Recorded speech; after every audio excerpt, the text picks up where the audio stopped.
Hello, everyone. Ooh, we have 2 minutes. Look at that. Welcome to Courts in Session. Facebook Live. Yes, here we are. This is my studio audience. Studio audience today. Dog, dinosaur, Mel, cat, tiger, snake, frog, dog. That's what's happening right there. That's what's happening. So today is one of those very special days that are one of the days where I think that this is why I do this, right? I'm having one of those days where I'm like, oh, I committed to doing this every Tuesday at 3, didn't I? Yeah, no matter what I feel like, right? That's what I did, right? I did that. I made that decision, didn't I? I made that decision. There, let's move. There's the studio audience. Aren't they cute, right? Not looking amazing today. That's okay. Because I'm up and I'm doing it, and that's what really matters today. And I got some news. That I guess some people would consider bad news. I just spilled it myself. I have a carrot on my shirt, which is very exciting.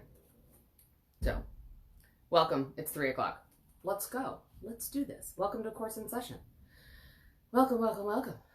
So today we're going to talk about resilience because life is a little challenging right now. I have an announcement of some seemingly bad news, and I say seemingly bad news because in the long run, it's usually not the worst news on earth, but in the moment, it certainly feels like it. And seemingly bad is like having postpartum mental illness for 4 years. Seemingly bad, right? It really sucked. It really sucked. But I wouldn't be who I am today without that. And I actually wouldn't be okay with the news that I'm dealing with today without surviving 4 years of what felt impossible. Hi, Adam. It's good to see you. So today we're talking about resilience because I have fought Lyme disease for the last 16 months. At the end of my 6-month treatment, I was feeling amazing, symptom-free, awesome. Most people only have to do one of these treatments called supportive oligonucleotide therapy. It was really hard. I was in a wheelchair 3 months ago. I had Parkinson's-like major tremors and just major neuro stuff go on with me. There was a lot of pain, a lot of illness, major fatigue, and I have an 8-year-old son, as most of you know, and I'm married and I have a big full life, and a lot of that came screeching to a halt, and it was really hard, and I thought I was on the other side of it. I was really excited because my symptoms were gone and I got some labs back and they were really positive, and my Hashimoto's that I had for 25 years, thyroid disease, right? My Hashimoto's was gone. I still have hypothyroid, but my Hashimoto's was gone. It means I didn't have the autoimmune disease anymore, and my chronic Epstein-Barr is gone. And I thought the Lyme was gone. And so you probably know what I'm going to tell you is I got my final DNA lab results back from England last week, and I am still positive for Lyme disease. And what did I do with that? Hi, Tom. What did I do with that news? I cried. Yeah, I cried. I called a really good friend of mine who I knew was a person who was not going to give me any grief whatsoever. Eek, big eek, Tom. And we talked on the phone, and I decided I was going to talk to my doctor before talking to even my husband about it, because it is just as hard on caregivers as it is on us to deal with illness, and we really thought we were out of the woods finally. And I've been doing so great. And so I talked to a friend, and then I cried. I cried into my pillow. Big, ugly cry. Big, huge, ugly cry. And that is so necessary. And I was really sad. And I'm still sad at moments. I've had a sad 2 days. I'm processing it. So I allow myself to process it. I say this because I know most people go to sadness, right? I don't tend to go to sadness. I tend to go, let's get into the solution. Let's go. Let's do it. And I barrel over it and I don't process it. And then it comes out sideways. And by come out sideways, I mean, all of a sudden, maybe I'm, yelling at my husband, or not very often. I'm just trying to think, like, I'm just being bitchy, or I'm just, or like I'm on the freeway and I'm like, having rage, or it just like it comes out, right? So I have to allow myself to feel sad and to grieve and to process the emotions, right? And I have a therapist and I have a coach, and I spoke with both of them, and then I spoke with my doctor, and she said, this happens. It doesn't always go away on the first treatment. And we don't know if I'm going to get really sick with the second treatment. And that's really the big fear. It's not, yes, I'm doing another treatment. Some people choose not to do another treatment if they don't have symptoms. I still have symptoms. Part of this was I was about to go see the rheumatologist because I've been having so much physical pain that I was thinking that I was having reactive fibromyalgia from the stress of being not sick. And yes, allow yourself to feel sad and grieve and feel absolutely no shame in doing so. Exactly, Tom, exactly. And it's new for me. Like, I know it feels like I got sober when I was 24 years old. So I've been in 12-step program and have programmed myself to be in solution. And so it's new for me to actually navigate sadness. Not that the sadness would still come on me. It would just come on at these horribly inappropriate times, So now, yeah, I'm feeling it. I just took a nap in the middle of the day, which I haven't done in ages, right? Because I'm a little sad. I'm also still going through stuff with trying to get my meds right from all the serotonin weirdness of getting off my meds, because my serotonin all of a sudden started working because I was what I thought Lyme-free, but not Lyme-free. My Lyme tests were better than they were before, but it's still there. And so I've chosen to do the treatment again.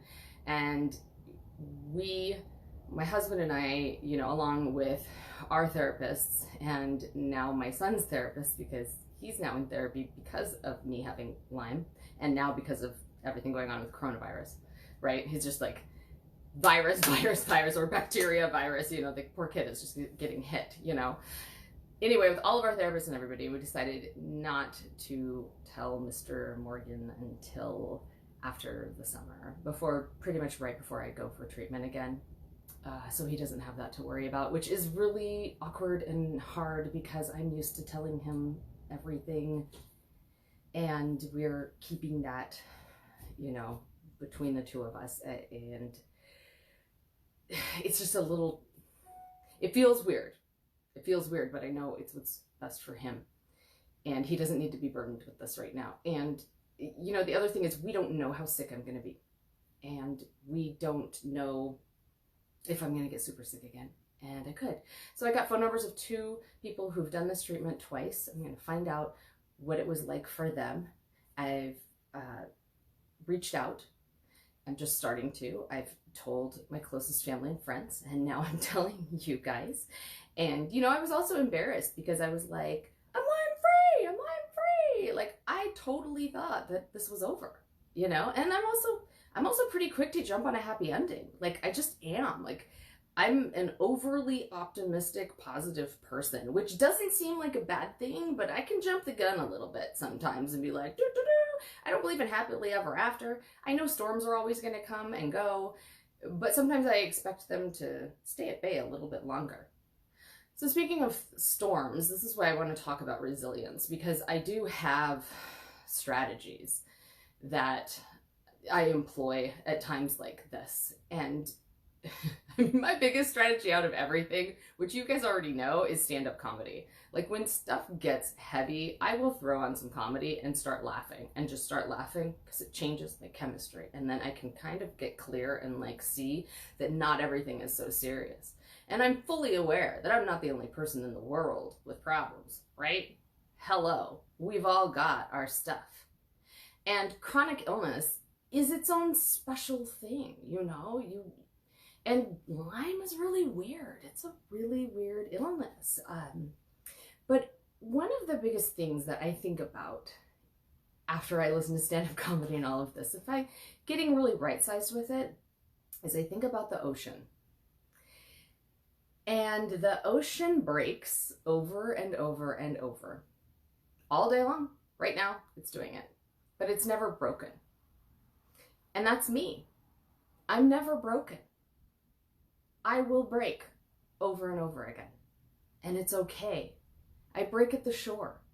Within me is a depth. Within the ocean is a depth so deep that it can't be broken. And within me, there is a depth so deep that it cannot be broken. And I believe within all of us that there is that. Unfortunately, it's taken me a lot of pain to tap into the depth of my strength.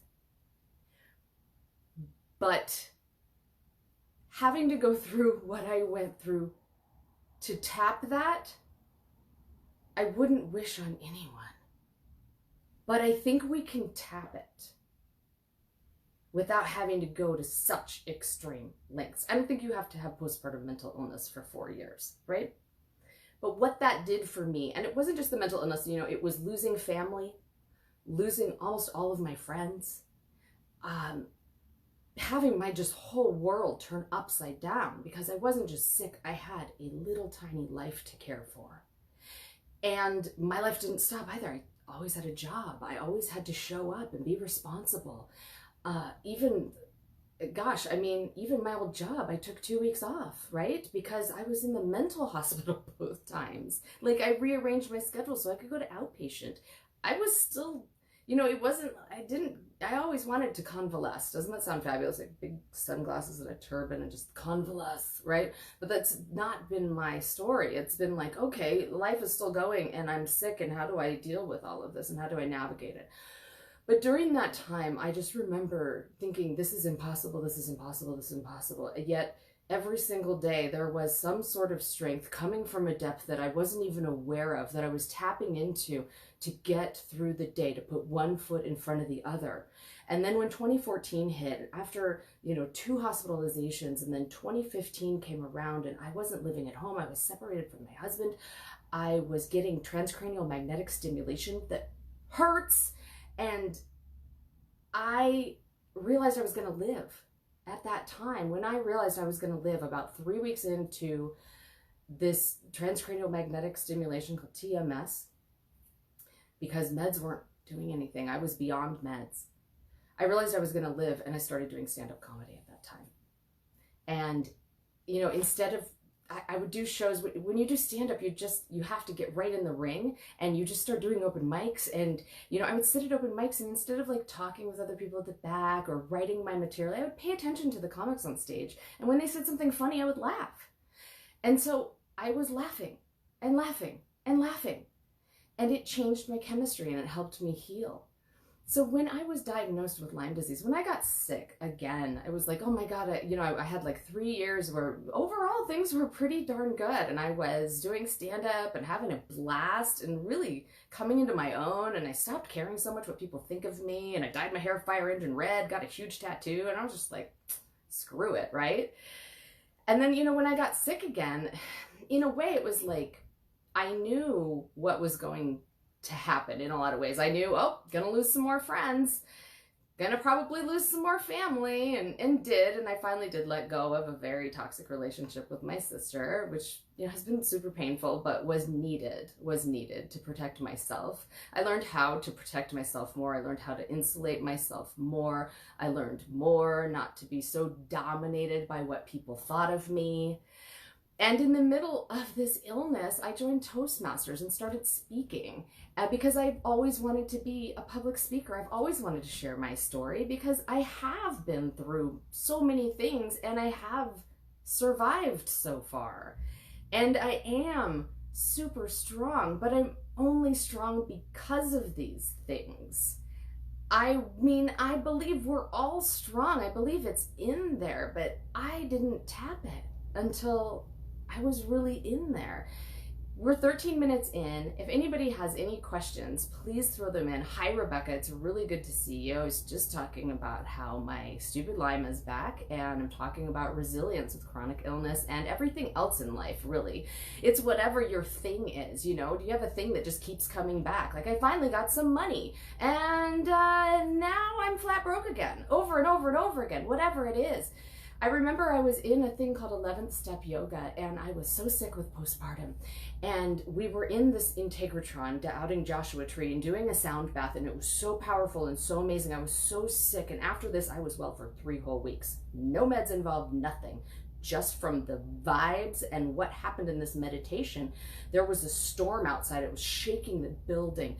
It was so intense, and I was in this really deep, like I had tapped in there, you know, into my depth, and I was in this really deep meditation, and I could feel underneath me the wood moving. I could feel the building moving, and I knew there will always be storms.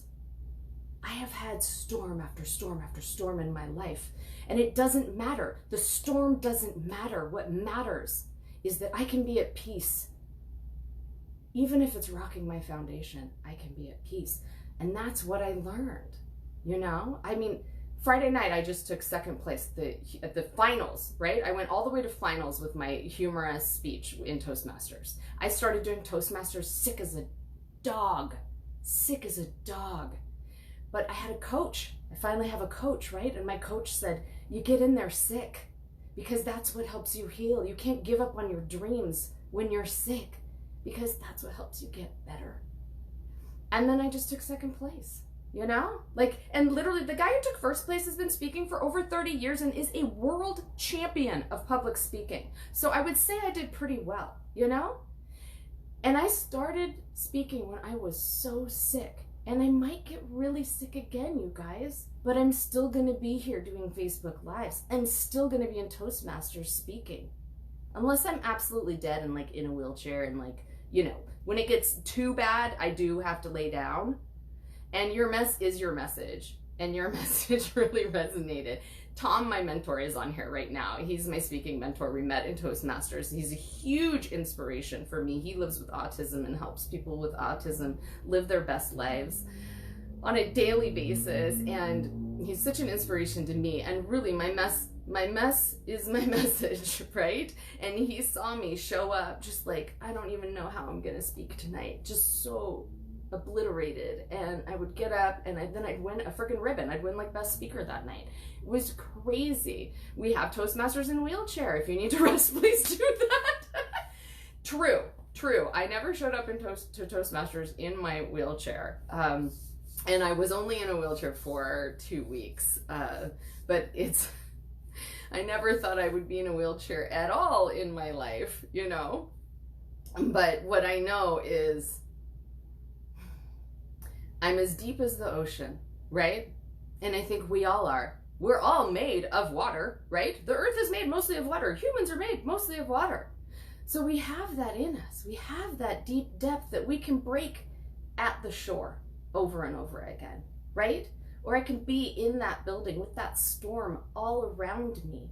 And it's not about controlling the storms, right? I can't control like, oh, is Lyme gonna come back again? I don't know, I could do another treatment, be better, and then have it come back again.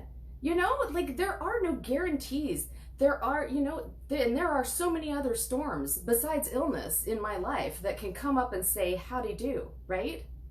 But it's how do I find the peace? How do I find the depth? And so when I meditate, I'm going to leave you guys with this. When I meditate, which meditation is so important, and yes, I need to do it more regularly. I don't do it every day. I am so not perfect here. Oh my God, so not perfect. But when I meditate, I like to meditate on the depth, the deep, deep, deep, deep blue of the ocean. A lot of times I'll meditate on, it's just a visual on an iceberg. And you know, the top, I'll put a party up there. I'll put a party with a whole bunch of people just freaking out, going crazy on top of there, because that's me and that's my conscious mind and blah, blah, blah, blah, blah, right? And the bipolar and the PTSD and the blah, just all of it, right? But then I'll go down, down, down. I'll look down, down and see the depth of this glacier, right? That's holding this little patch up, the depth, and it's this deep, deep blue. Sometimes I'll see a seal going around it for some reason. I don't know. I like the seal. I'll picture that. My other one I picture is a tree rooting into the earth. And sometimes it's me standing on the earth, and I will grow little roots from my feet, and they will root down into the earth, and they'll wrap all the way around the planet. And that's how deeply grounded and rooted I am, right? So everything I'm talking about today really is depth. And I want to turn you guys on to a song if you haven't heard it before. And this is a song because music helps me big time too. There's a song, an old song by Jane's Addiction called Ocean Size. And I put the lyrics up here, and I just wanted to read you guys. I'll leave you with this. I want to read you some of the lyrics. Wish I was ocean size. They cannot move you. No one tries. No one pulls you out from your hole like a tooth aching a jawbone. I was made with a heart of stone to be broken with one hard blow. I've seen the ocean break on the shore, come together with no harm done. No harm done. There's more. Listen to the song. It's badass. So these are my few tips on resilience, and this is what I've really been tapping into lately because I'm sad. I'm sad. I really want this chapter to be over, you guys, but I don't know when it's going to be over. I know it's going to be over. I'm going to kick Lyme's ass. It will rue the day it lived in my body because I'm a fighter, and so are you. And I think that we all have this deep strength inside of us. We don't even know how strong we are. And I think when we tap into the strength that we really have inside, we learn that our strength is limitless, that there's no limit on my strength. And that gives me so much freedom to live my life, to live my absolute best life. So you can do it too. You guys are awesome. And it's okay to be sad too. I love you all. At Court Rendell. PM me, everything, whatever, questions, topics, and we'll do this again next week. Thank you so much. Mwah! Mwah, mwah, mwah.